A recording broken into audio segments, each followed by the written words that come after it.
My name is Malissa Pistillo. I live in Florida, USA, and I run the TikTok and YouTube channel, The Face of Malpractice. I was prescribed alprazolam, which is known as Xanax, and was on the drug for a total of 6 months before tapering for 7 months. Back in 2018, I suffered a traumatic brain injury, and after a few months, I had a vestibular relapse, which put me into a sympathetic nervous system response, and I stopped sleeping. My doctor didn't understand this and prescribed me an SNRI and an SSRI as a sleep aid, which went on to cause serotonin syndrome and left me protracted with 5 symptoms. Unfortunately, this went misdiagnosed as PTSD, and then I was then prescribed a benzodiazepine. I took the benzo as prescribed by my doctor, and after being forced off at month 2, I was then left injured and was told it was escalated PTSD and to go back onto the benzo. As we know, this is a known phenomenon of kindling. And so after my symptoms actually became much worse, and then my doctor suggested ketamine IV treatment. For those that are not aware, benzos work directly on the GABA receptors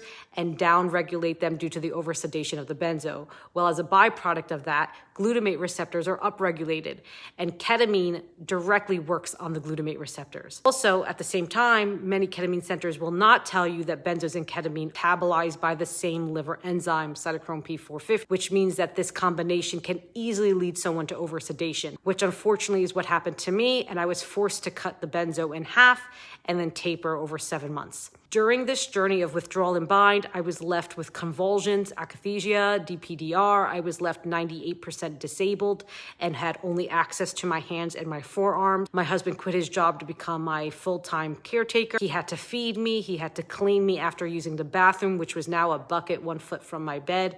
I dealt with neuropathy throughout my head, neck, and back. I had severe electrocution. So if I opened my mouth more than 1 inch or moved my head left or right or up and down, I would have a severe electrocution. I also got occipital neuralgia, vertigo, insulin and cortisol receptor damage.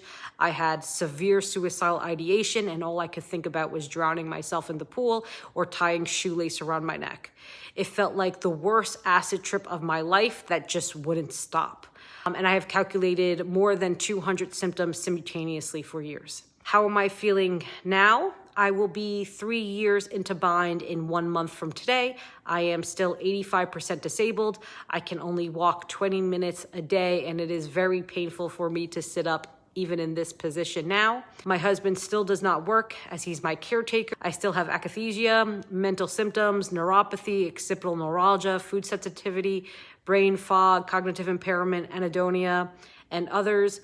But I am nowhere near where I was the first 2.5 years. These drugs not have only stolen my life, but they have also stolen my husband's. Doctors prescribe these drugs in a 15-minute appointment, but they don't realize they go on to destroy generations of family. Not only did my parents lose a daughter, my siblings lost a sister, but I am in my childbearing years and may never have a child because of a decision a doctor made in a 15-minute appointment. To my fellow benzo warriors, I am so sorry your doctor did this to you and did not provide informed consent. I will tell you what a leading expert in the space told me. Your only job is to stay alive. That is it.